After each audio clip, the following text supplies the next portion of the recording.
Welcome है friends हमारे YouTube channel success अड्डा 91 में। फ्रेंड्स बहुत ही महत्वपूर्ण क्वेश्चन है जो कि आने वाली सभी परीक्षाओं के लिए वेरी वेरी इंपॉर्टेंट है। तो फ्रेंड्स बिल्कुल भी वीडियो को स्किप ना करें और पूरा वीडियो लास्ट तक देखें।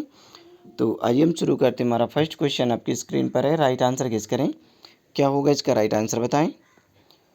मेनिंगोकोकल मेनिंजाइटिस की वैक्सीन जो इम्यूनिटी प्रदान करती है वह अधिकतम लगभग कितने समय तक रहती है। गेस करें क्या होगा इसका राइट आंसर बताएं।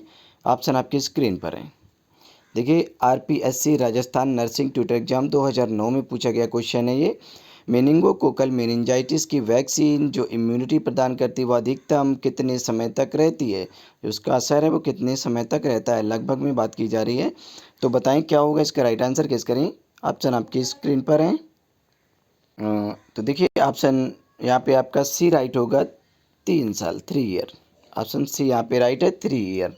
अब यहाँ पे हम एक्सप्लेन देख लेते हैं कि मेनिंगोकोकल मेनिंजाइटिस की वैक्सीन टीकाकरण के 10 से 14 दिन में इम्यूनिटी पैदा करती है।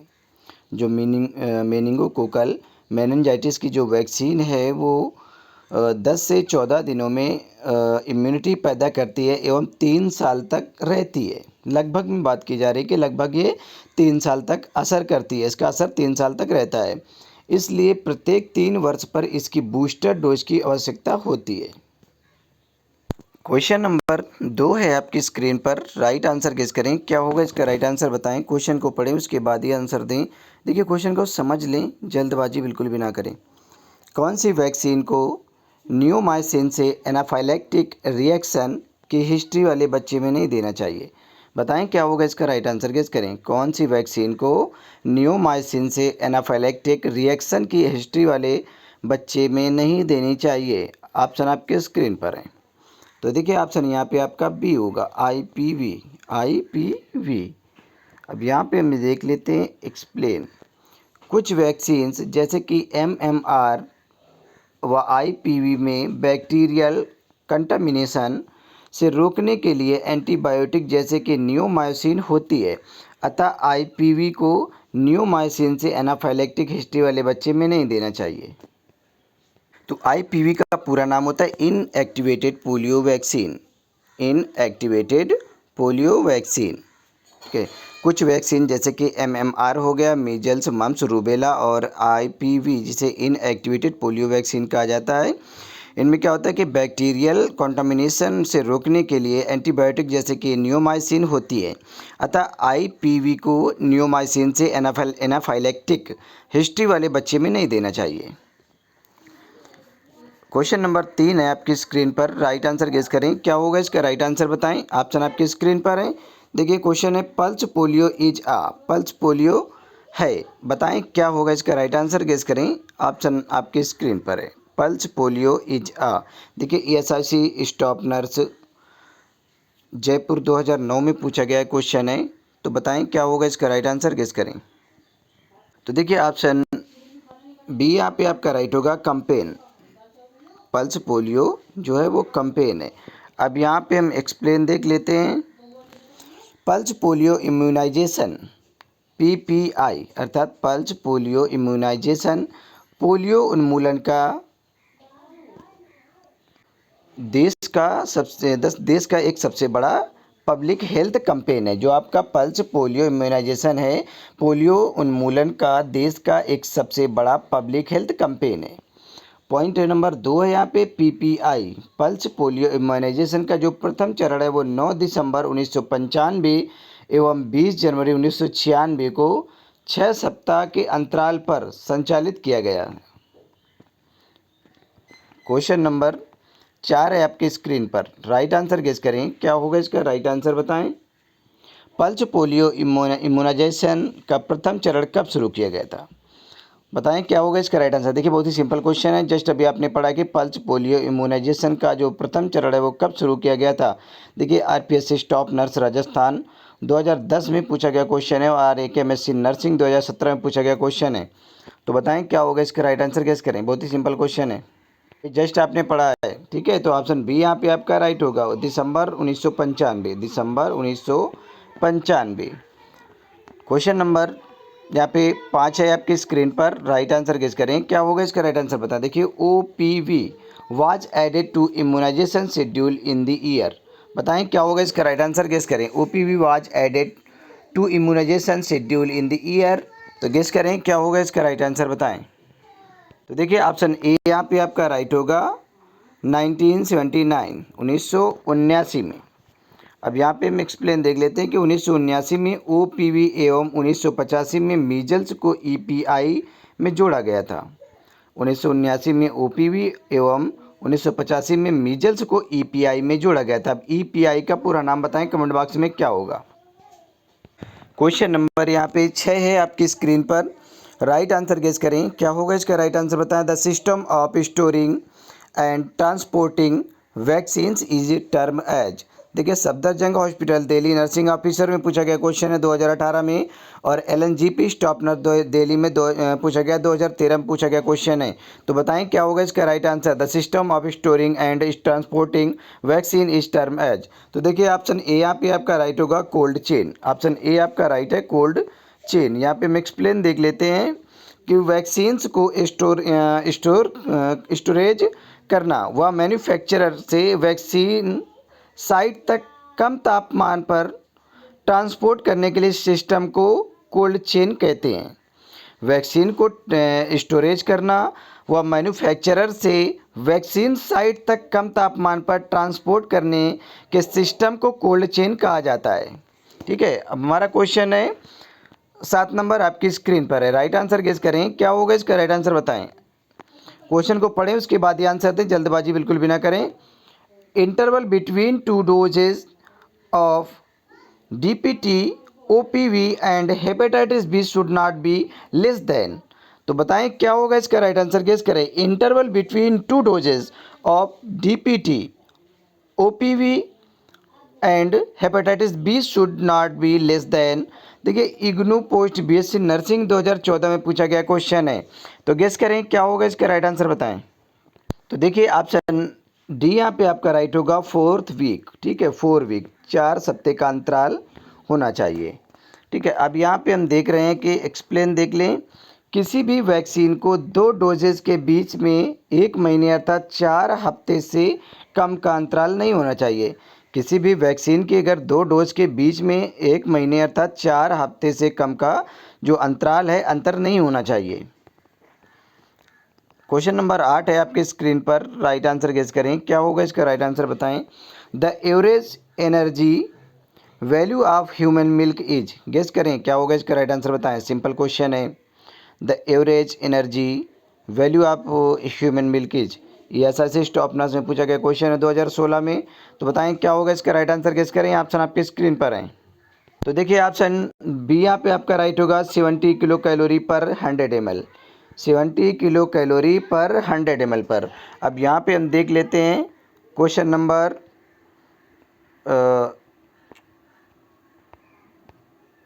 एक्सप्लेन देख लेते हैं। ब्रेस्ट मिल्क में जो ब्रेस्ट मिल्क होता है उसमें 70 किलो कैलोरी पर 100 ml, और गाय का जो दूध होता है, गाय का दूध होता है उसमें 65 किलो कैलोरी पर 100 ml ऊर्जा होती है। ब्रेस्ट मिल्क में 70 किलो कैलोरी पर 100 ml ऊर्जा होती है, और गाय के दूध में 65 किलो कैलोरी पर 100 ml ऊर्जा होती है। पहले वर्ष में बेबी को 100 किलो कैलोरी प्रति किलोग्राम बॉडी वेट के अनुसार और एनर्जी की आवश्यकता होती है। पहले वर्ष में बेबी को 100 किलो कैलोरी प्रति किलोग्राम बॉडी वेट के अनुसार एनर्जी की आवश्यकता होती है, जिसे 150 ml प्रति केजी मिल्क देकर पूरा किया जा सकता है। जिसे 150 ml पर केजी मिल्क देकर पूरा किया जा सकता है। गाय और मानव के दूध में सामान्य रूप से समान रूप में 88% पानी होता है। ठीक है, गाय और ह्यूमन, ठीक है, गाय के दूध में और मानव के दूध दोनों में क्या होता है कि 88% पानी होता है। क्वेश्चन है हमारा 9 नंबर आपकी स्क्रीन पर है। राइट आंसर बताएं क्या होगा इसका राइट आंसर गेस करें। निम्न में से कौन सा मिल्क माँ के मिल्क के समान होता है। ये तो देखिए सभी को पता है, बहुत ही सिंपल क्वेश्चन है। यदि उसमें कुछ शुगर ऐड कर दी जाए तथा कुछ प्रोटीन एक्सट्रैक्ट कर दिया जाए। तो देखिए यहाँ पे बीएसएफ स्टॉपनर से पूछा गया क्वेश्चन है एसआई में। तो देखिए ऑप्शन डी यहाँ पे आपका राइट होगा, काऊ, गाय के दूध में। अब यहाँ पे हम देख लें एक्सप्लेन। गाय का दूध है उसके दूध में शुगर जो मानव के दूध से कम होती है। गाय के दूध में मानव के दूध से अपेक्षा शुगर कम होती है, ठीक है। अतः दूध में थोड़ी शुगर को ऐड कर दिया जाता है इसमें।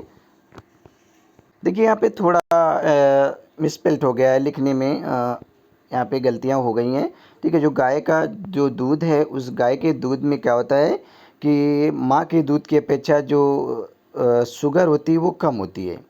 और यहाँ पे कहा जा रहा है कि अतः दूध में थोड़ी अगर शुगर मिला दी जाए तो ठीक है, तो वो माँ के दूध के समान ही हो जाएगा, ठीक है। मानव के दूध के समान हो जाता है मिलाने से, या जो शुगर मिला दी जाए, थोड़ी सी शुगर मिला दी जाए तो क्या होता है कि सेम माँ के दूध के समान हो जाता है।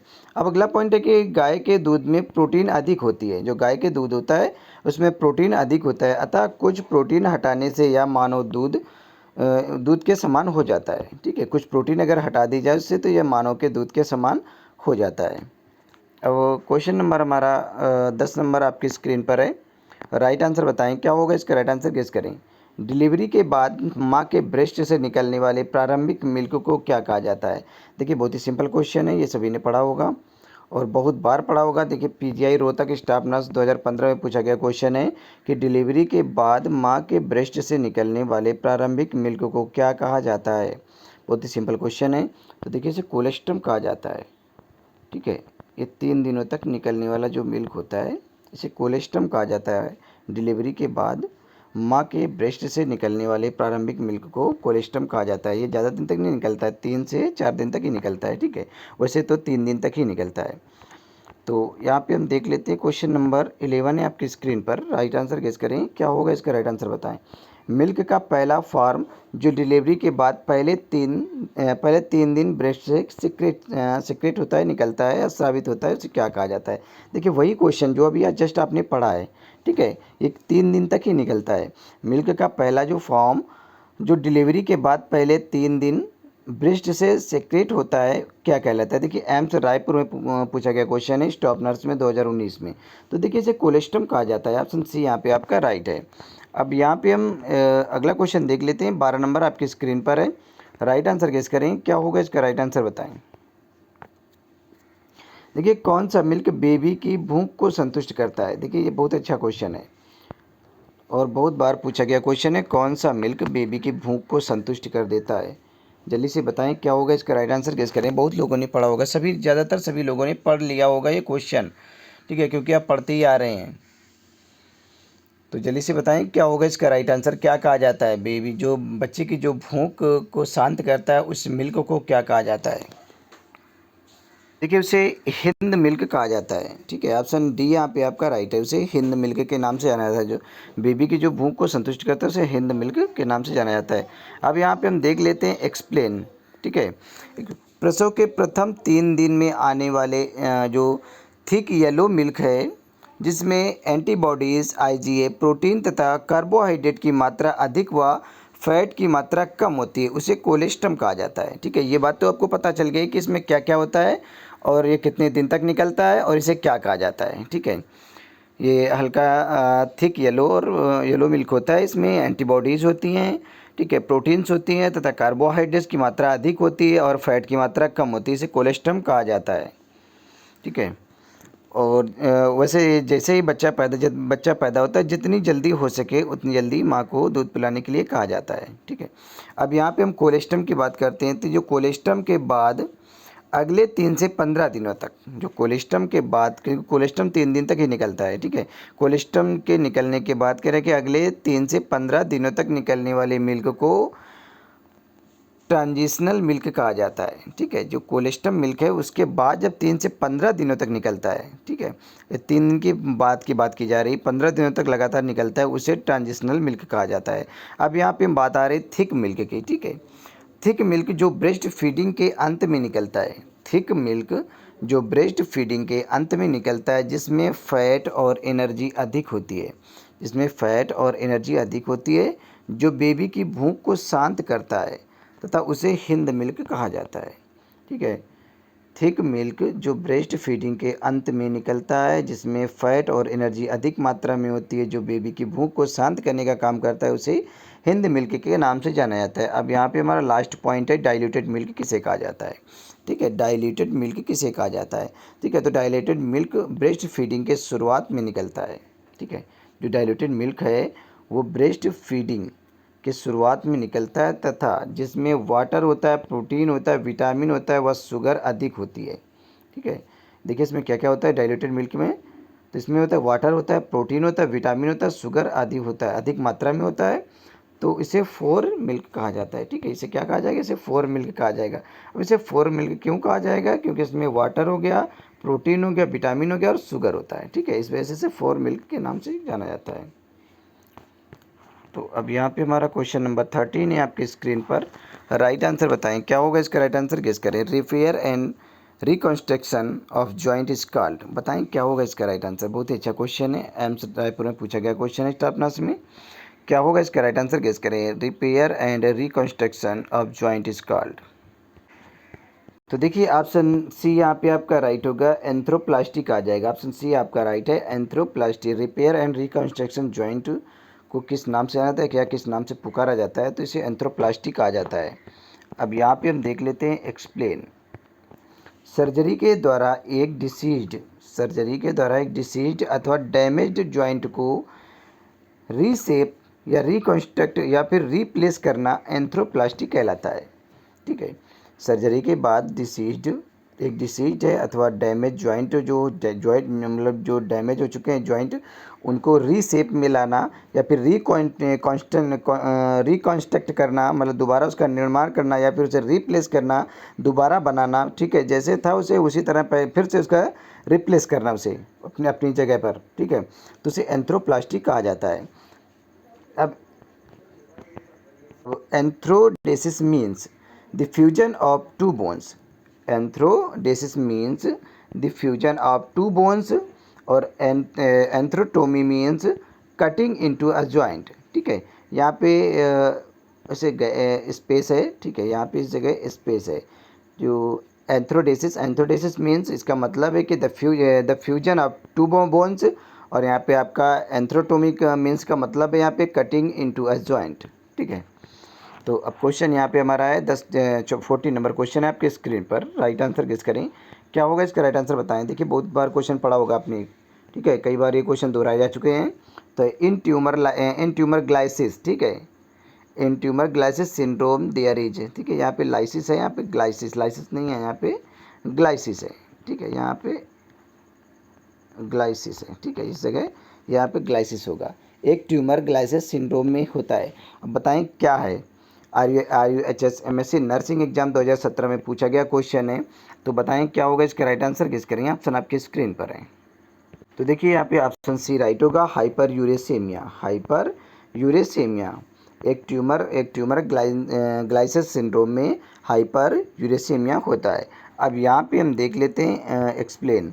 बड़े पैमाने पर कोशिका मृत्यु और न्यूक्लियर विखंडन से बड़ी मात्रा में न्यूक्लिक एसिड उत्पन्न करता है।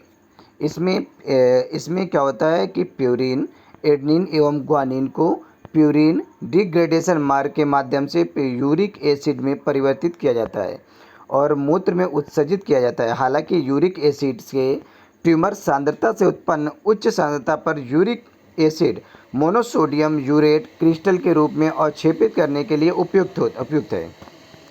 अब यहाँ पे हमारा क्वेश्चन नंबर लास्ट क्वेश्चन है 15 नंबर।